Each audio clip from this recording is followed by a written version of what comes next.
नमस्ते सदावत्सले मातृभूमि।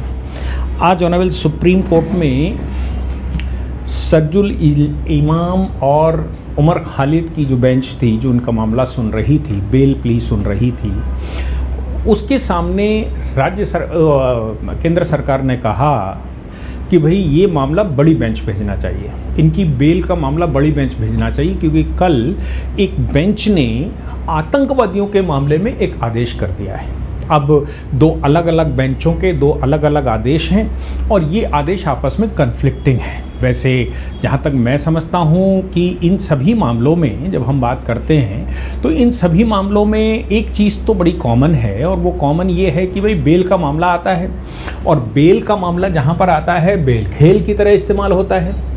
अरविंद केजरीवाल के मामले में बेल इतने दिनों तक अटकी रही, उनको बेल मिली भी तो बड़ी कंडीशनल मिली, और बाद में नीचे की अदालत ने केस ही डिस्चार्ज कर दिया और कहा ये केस ही नहीं बनता।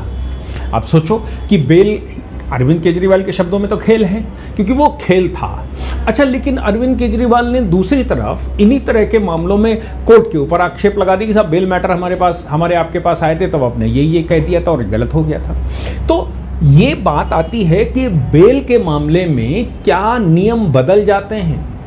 अब पूरे देश का मुस्लिम समाज तो वैसे ही पहले से उधम मचा रहा था। वो कह रहा था कि साहब जब सुप्रीम कोर्ट ये कह रहा है बेल इज अ रूल और जेल इज एन एक्सेप्शन, तो जब बेल रूल है तो वो उमर खालिद के मामले में रूल क्यों नहीं है, सज्जुल इमाम के मामले में रूल क्यों नहीं है, कोर्ट ने उनकी जमानत क्यों खारिज कर दी बार बार। इतने समय से वो जेल में हैं, 2020-21 का मामला है, इतने सालों से वो जेल में हैं, उनको क्यों नहीं बाहर निकाल रहे हैं। आपकी इन्वेस्टिगेशन कंप्लीट ही नहीं हो पा रही। वो कह रहा था चिकन नेक काट कर हम हिंदुस्तान अलग कर देंगे, और आप कह रहे हो कि नहीं हम बेल नहीं देंगे, तो वो हिंदुस्तान अलग कर देगा। आप कह रहे हो इन्वेस्टिगेशन बांग्लादेश भी जा रही है, इन्वेस्टिगेशन पाकिस्तान की तरफ भी जा रही है, चाइना की तरफ भी जा रही है, और ये बड़ा खेल देश के साथ कुछ आंतरिक कलह का या इंटरनल डिस्टर्बेंस का या फिर देशद्रोह का मामला बन रहा है। इसलिए हमें इन्वेस्टिगेशन में थोड़ा टाइम लग रहा है। ये बड़े खतरनाक लोग हैं, इनकी वीडियोस वायरल हैं। अब इनको बेल क्यों नहीं दे रहे हैं। अब भारत में कम्युनिस्ट चिल्ला रहा था और ये सब चिल्ला रहे थे। अच्छा, इसी बात को लेकर जो नॉर्वे का स्टेटमेंट आया, जो नीदरलैंड के प्रधानमंत्री ने स्टेटमेंट दिया, नीदरलैंड के प्रधानमंत्री ने कहा भाई भारत में जो है माइनॉरिटी कंसर्न है। अब माइनॉरिटी कंसर्न मतलब यही माइनॉरिटी कंसर्न है। अच्छा, इस मामले में केवल यही नहीं बोले, इस मामले में वो ममदानी नया मेयर बना, हिंदुस्तानी मूल का है, हालांकि वो मुसलमान नहीं है, कहने के लिए वो मुसलमान अपने आप को कहता है, वो मेनन कोहरा बोरा समाज का है, जो अपने आप को मुसलमान होते ही नहीं है, जिनको मुसलमान नहीं मानते, लेकिन फिर भी वो अपने आप के ऊपर मुसलमान चिपकाना चाहता है, और मुसलमान चिपका के उसने भी इनकी बात कह दी। इनके अब्बाजान वहां मिल गए, जाके उन्होंने स्टेटमेंट दे दिया। आप सोचो कि अगर इन्वेस्टिगेटिंग एजेंसी ये कह रही है कि हमको बहुत टाइम लग रहा है क्योंकि इंटरनेशनल कनेक्शन है, तो बयान भी तो आ रहे हैं ना, बयान भी तो ममदानी का बयान आ गया, विश्व के बहुत सारे नेताओं के बयान आ गए इनको लेकर। इसका मतलब तो साफ है कि मामला बहुत गंभीर और बहुत लंबा है। अब जो विषय आया वो ये आया कि 5 लोगों की bail honourable justice Arvind Kumar की अदालत में मांगने गए थे पिछले साल। 5 में से 3 की बेल उन्होंने कर दी थी, 2 की बेल नहीं की थी, और ये कहा था कि ये दुर्दांत आतंकवादी हैं, इनका मैटर देखिए, इनकी वीडियोस वायरल हैं, ये बहुत खतरनाक लोग हैं। यूएपीए में बेल इज ए रूल हो सकता है, लेकिन बेल ऐसा रूल नहीं है, ये एक्सेप्शन है, ये एक्सेप्शनल मामले है, इसलिए इनको बेल नहीं दी जा सकती। अब उनकी अदालत में फिर से आज मामला आया, तो एडिशनल सॉलिसिटर जनरल ने आज सुप्रीम कोर्ट की इस अदालत से कहा कि साहब आप मैटर यहीं रोक दीजिए। अब ये बेल की सुनवाई करिए नहीं। बेल की सुनवाई क्यों नहीं करिए? इसलिए नहीं करिए कि कल 2 जजेस की बेंच ने ऐसे ही एक कश्मीर के मामले में, और ये तो यहां का मामला है, जम्मू कश्मीर का मामला था, जहां फंड रेजिंग का मामला था, यानी कि आतंकी फंड रेजिंग का मामला था, उस पर भी यूएपीए लगा था। लंबे समय से वो फंडिंग की इन्वेस्टिगेशन चल रही थी, और इन्वेस्टिगेशन चलते समय ऑनरेबल सुप्रीम कोर्ट में मामला आया। ऑनरेबल जस्टिस नागरत्ना ने ये कहा कि जब इतना लंबा समय रखने वाले हो, आप 4-4 साल इन्वेस्टिगेशन में लगा रहे हो, तो बेल इज अ रूल। अब बात वहां पर आई कि बेल इज अ रूल, ये क्या यूएपीए एक्सेप्शन नहीं? इतने कड़े कानून यूएपीए में बनाए गए थे, तो फिर यूएपीए एक्सेप्शन नहीं? तो उन्होंने कहा यूएपीए में भी अगर लंबी इन्वेस्टिगेशन चलती है तो फिर यूएपीए में भी बेल इज अ रूल है, आर्टिकल 21 है। और जब तक आप चार्जशीट नहीं फाइल करते, आप इन्वेस्टिगेशन कंप्लीट नहीं करते, आप ट्रायल नहीं चलाते, तो फिर ऐसे मामलों में बेल आर्टिकल 21 के तहत आर्टिकल 14, आर्टिकल 21, आर्टिकल 19 का हवाला दिया और इसको फंडामेंटल नहीं, कॉन्स्टिट्यूशनल फंडामेंटल राइट बना दिया। अब जब ये फंडामेंटल राइट बन जाएगा या बन गया, सुप्रीम कोर्ट के कोर्ट ने कह दिया तो बन गया फंडामेंटल राइट का मतलब हो गया है कि अब तो नीचे की अदालत भी उनको बेल दे देगी। अब हाई कोर्ट भी बेल देने से नहीं हिचकेगा, नीचे की जो सेशन कोर्ट है, सेशन कोर्ट भी बेल दे देगी क्योंकि फंडामेंटल राइट है, सुप्रीम कोर्ट बोल चुका है।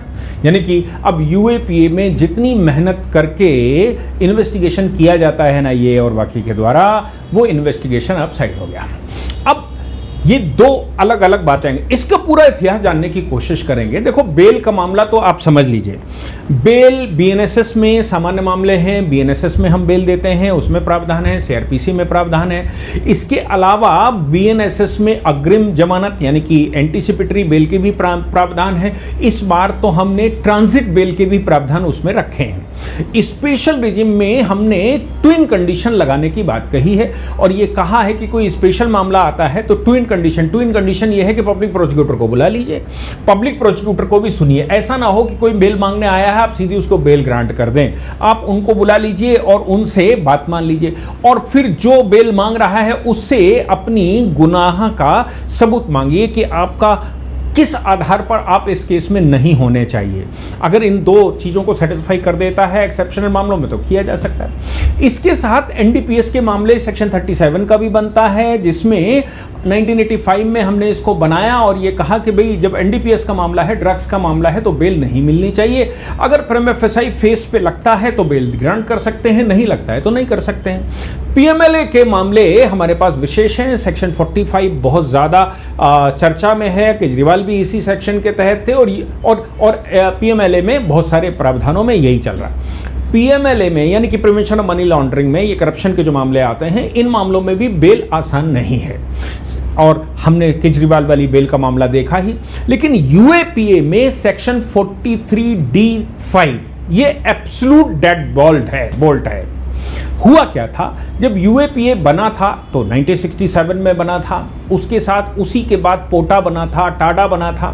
यूपीए की सरकार बैठी मनमोहन सिंह जी की अध्यक्षता में, यानी कि उनके प्रधानमंत्री रहते हुए, तो सरकार ने पहले थोड़े परिवर्तन किए, फिर 2008 के धमाके हो गए।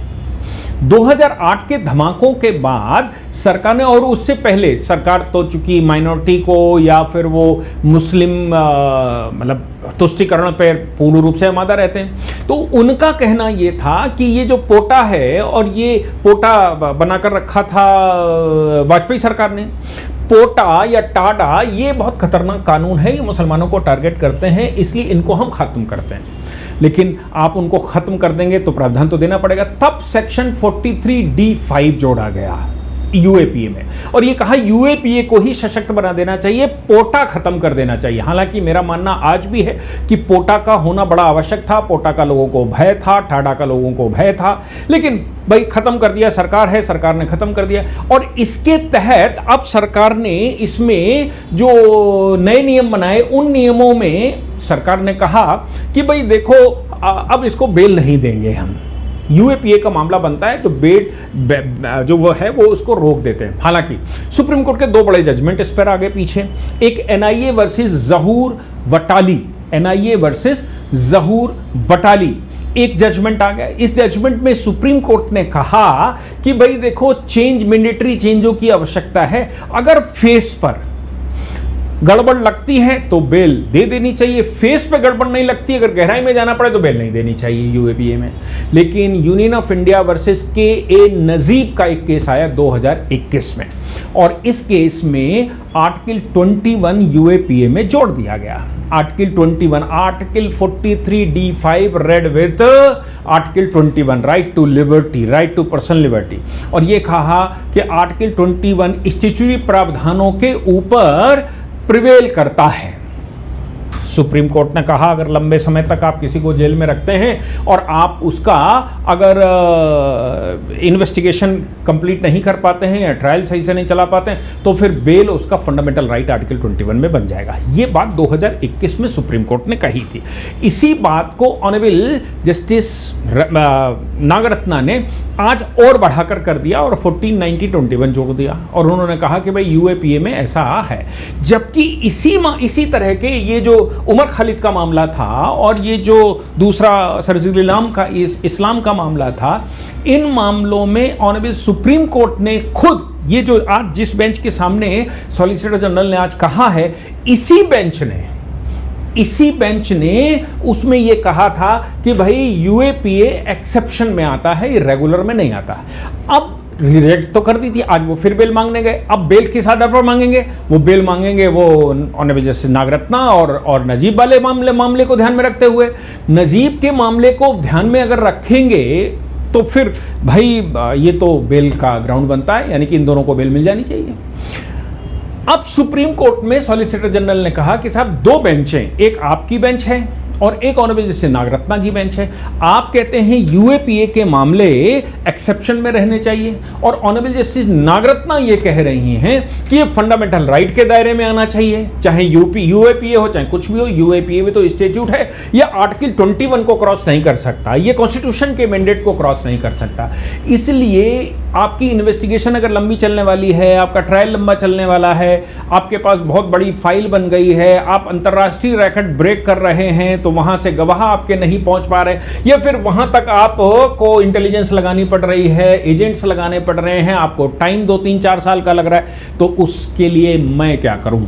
मैं तो सिर्फ इतना जानती हूं कि आप काम पूरा नहीं कर पा रहे हैं। और यूएपीए में तो 90 दिन की जगह 180 दिन का प्रावधान था कि अगर 90 दिन में चार्जशीट नहीं सबमिट होती है, 90 दिन में ट्रायल नहीं शुरू होता है तो 180 दिन का मामला।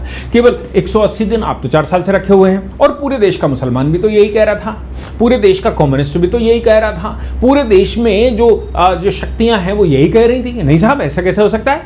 आप बेल इज ए रूल, वो चाहे देश तोड़ने की बात करे, टुकड़े की बात करे, वो चिकन नेक की बात करे, कुछ भी करे। हालांकि चिकन नेक का मामला मैंने आपको बताया होगा, चिकन नेक का मामला शुभेंदु अधिकारी ने दे दिया केंद्र सरकार को और कहा ये 20 बाई 60 किलोमीटर का जो दायरा है ये केंद्र सरकार के पास जाना चाहिए, इसको छावनी बना दो, इस पर बीएसएफ का बेस बना दो, इस पर हाई सैटेलाइट लगा दो, इस पर सर्वेलेंस लगा दो, आप जो चाहो सो कर लो। अब बंगाल इसको गवर्न नहीं करेगा, अब ये केंद्र सरकार इसको गवर्न करे। हम चाहते हैं कि केंद्र यहाँ छावनी बनाए। सरजुल इमाम कह रहा था नहीं वो चिकन नेक काट दो तो हिंदुस्तान कट जाएगा, वो नॉर्थ ईस्ट अलग हो जाएगा, नॉर्थ ईस्ट अलग हो जाएगा तो बड़ी खुशी होगी, देश को टुकड़े टुकड़ा कर दिया जाएगा, देश के टुकड़े टुकड़े हो जाएंगे तो हिंदू संस्कृति, हिंदू संस्कार, हिंदुस्तान कहाँ रह जाएगा।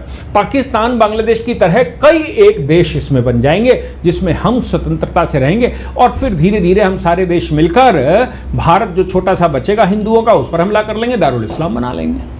कि उसका आप सोचिए कि कितना बड़ा दिल है कि वो दारुल इस्लाम बनाने के लिए कितना बड़ा प्लान बनाकर आया। और हमारे यहाँ हमने कहा कि नहीं साहब ऐसा नहीं है, टाडा उडा छोड़ो, पोटा छोड़ दो, इनको सबको ख़त्म कर दो। लेकिन अब जो है वो भाई इनको छोड़ दो, अब इनको छोड़ने का चक्कर शुरू कर दो, अब ज़्यादा देर तक इनको अंदर रखना ठीक नहीं है। मैं समझता हूँ कि ऑनरेबल सुप्रीम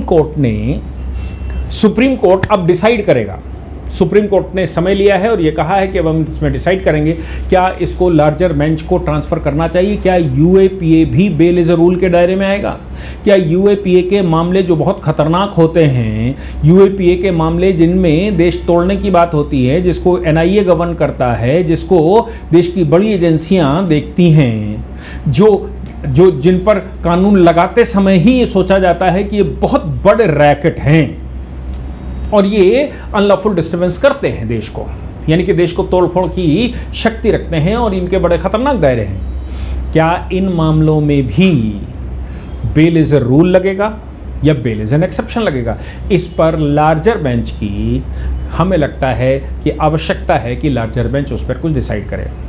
और अभी सुप्रीम कोर्ट ने कहा कि हम तय करेंगे कि वाकई में लार्जर बेंच को भेजना है या नहीं भेजना है। दलील पूरी सुन ली गई है और मुझे लगता है कि ये लार्जर बेंच को भेज देने का निर्णय हो सकता है। इसलिए हो सकता है क्योंकि पूरे देश में यूएपीए के लेकर, क्योंकि देश में बड़ी तेज़ी से डेमोग्राफी चेंज हो रही है, देश में कन्वर्जन हो रहा है, देश में बहुत सारी विदेशी शक्तियां काम कर रही हैं, देश इस समय क्रिटिकल सिचुएशन से गुजर रहा है।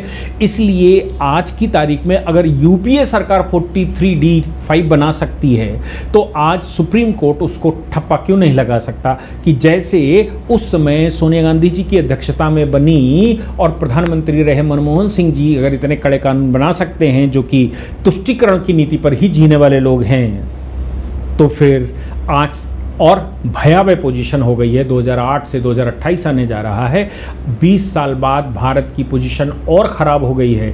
इसलिए इसको कड़ाई से लागू किया जाए या ना किया जाए, इसका निर्णय अब सुप्रीम कोर्ट की बड़ी बेंच कर सकती है। हालांकि ये भी कहा जा सकता है कि ये बेल का मैटर था और बेल के मैटर में खेल होता है, बेल का मैटर कोई बाइंडिंग नहीं होता, लेकिन जब कॉन्स्टिट्यूशन लगा दिया जाता है तब वो बाइंडिंग बनने लगता है। इसलिए अब निर्णय बड़ी बेंच को करना चाहिए, ऐसा मेरा भी विचार है। जय हिंद, जय भारत, वंदे मातरम।